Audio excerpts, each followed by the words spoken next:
Inquisitor Igiel's second log entry. I have successfully left the company of the Crimson Crusaders. Temporarily, of course, though I don't believe I'll be too enthused to return to document them further in the future.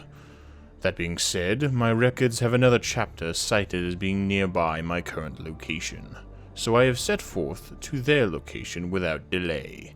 Perhaps they will be a sight more welcoming than the Crusaders were. What follows is a full documented write-up of the nearby chapter I have labeled here in my archives. It'll be interesting to check out a new chapter outside of that of the Crimson Crusaders. Without further ado, let us begin. Chapter name, The Crimson Moons. War cry for the Patron. Founding the 40th millennium, Primarch Perturabo. A traitor. But there are many chapters that are loyal who were sired by that of traitor gene seeds. I will not label it a major concerning factor as of the current moment. They are successors of the Silver Skulls, and they have no known successors of themselves. Their chapter numbers, indeterminate.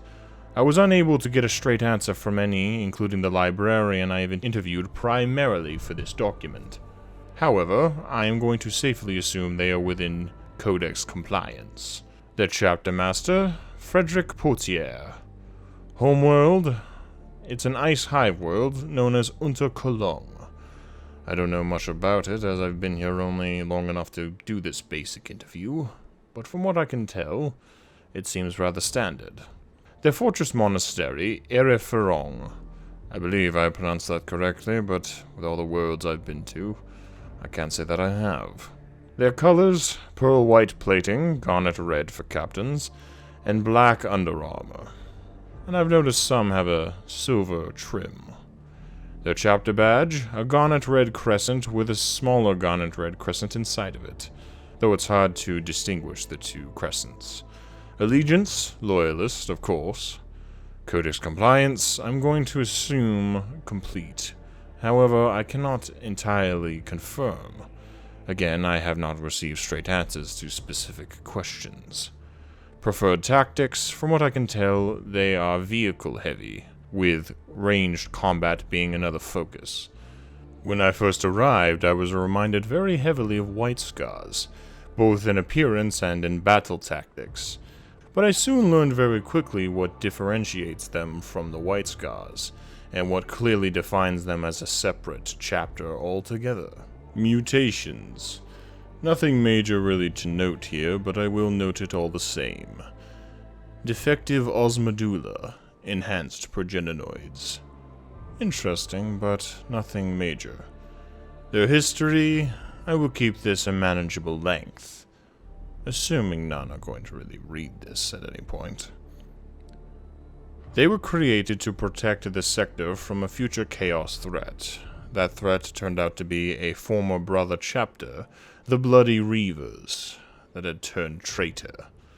After driving off their initial enemy, the Bloody Reavers, who later rebranded themselves the Abyss Hunters, the chapter took its place upon the nearby world, and has remained there since. Unfortunately, it appears that their one consistent enemy they regularly come in contact with appears to be this particular enemy, their old brother chapter, constantly coming back and returning for fight after fight after fight. It's quite an interesting story if you hear all the details. Of course, it would take far too long to note them all here. Amongst the traitors that they are constantly in combat with, they are also regularly fighting orcs and Eldar, unfortunately. I do not envy to hear the position they find themselves in, and am all too glad I will be leaving this world shortly. By the sounds of it, this world is a magnet for Xenos threats as well as chaos. Notable campaigns.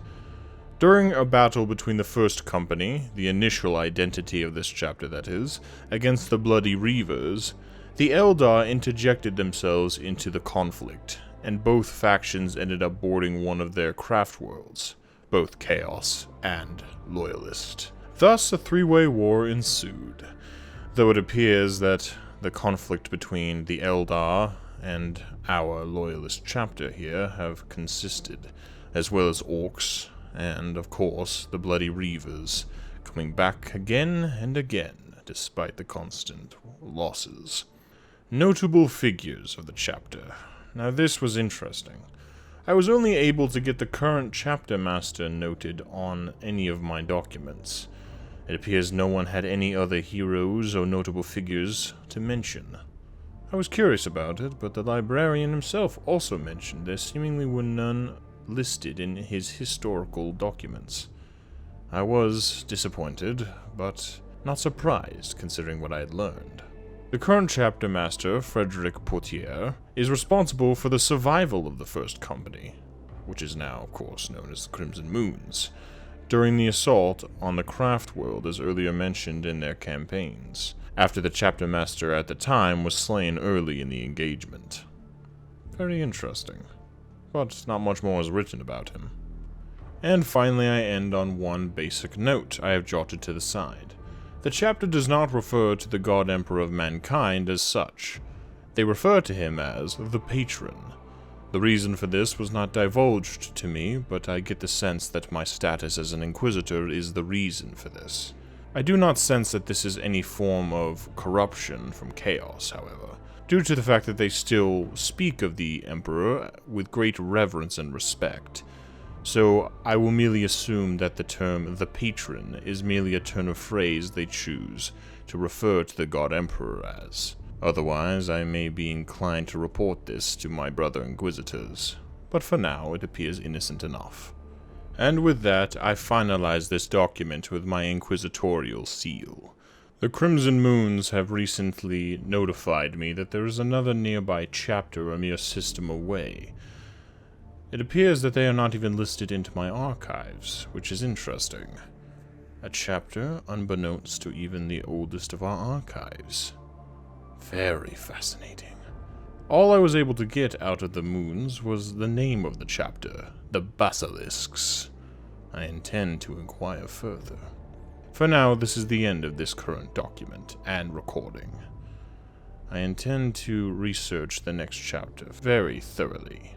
For now, this is Inquisitor Igiel signing off.